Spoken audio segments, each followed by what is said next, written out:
So one of the ways to encourage yourself to be able to find safety is also being able to recognize that somebody else's reactions are not our responsibility.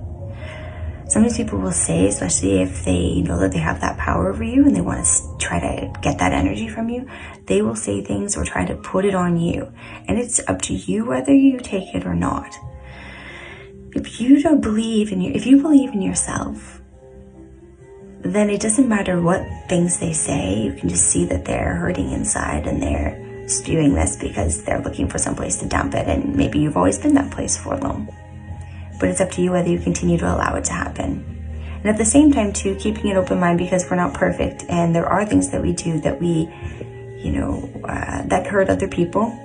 They might not have been our intention, and especially with unhealed traumas, we might not even recognize the negative coping mechanisms or patterns of behaviors that we've had. But that doesn't mean that we deserve to be called names or screamed at or demoralized or degraded because we've been acting in unhealed patterns. And so there's a difference between stepping up and having accountability and someone pointing it out versus them taking that opportunity to now abuse you. You see what I'm saying? For me, I didn't really realize this because I was never modeled healthy relationships growing up, and I didn't really see them around me.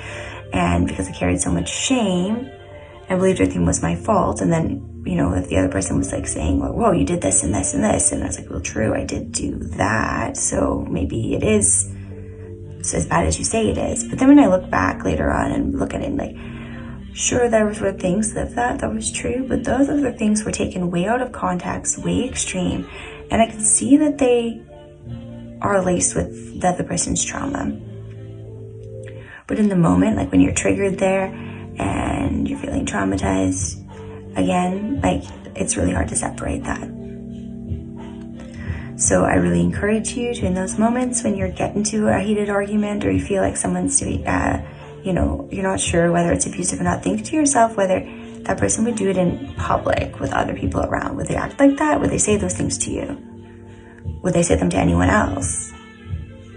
If you saw someone else or heard someone else saying this to somebody else, would you just let them do it to that other person, or would you intervene because you that's wrong? You shouldn't treat any person like that. And sometimes with that, third person viewpoint, we can begin to see that what somebody else is doing isn't okay. We might not know what we should do instead, but it's a good starting point to be able to know that. And that's a great step to being able to create safety for ourselves, because when we can start to see that, we can get some distance and becoming aware. And when we can become aware, we come more into our body, then we start to feel here, which can lead to feeling safe. But we gotta go through some of those uncomfortable feelings though, sometimes in order to get to that place. I have no idea, how do I make myself feel safe? The person I'm with makes me feel unsafe, or there's all these threats all around and I keep having flashbacks. I can't calm down. I feel scared, there's real reasons they're gonna be mad, or this bad thing could happen. I get it, there are dangers and there are people, especially abusive people, who do cause harm to others.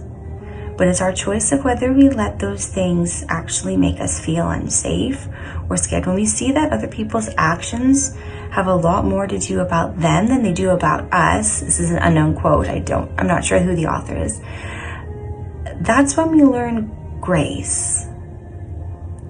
It was very freeing for me, and I realized this. And then there's the in between also, whether they're saying it to get you to act a certain way or whether that is actually how they remembered it and perceived it.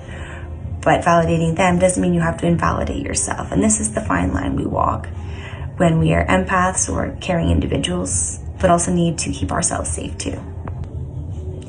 Without feeling safe, it is very hard to heal.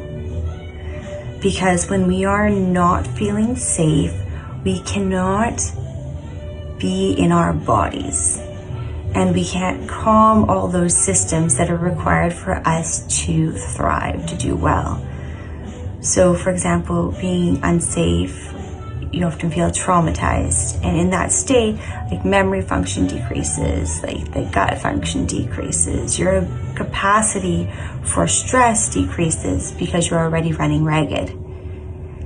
And these are some of the ways that a feeling unsafe helps perpetuate that cycle of not being okay, things going wrong around us. Because if you're not feeling safe, then you see dangers everywhere.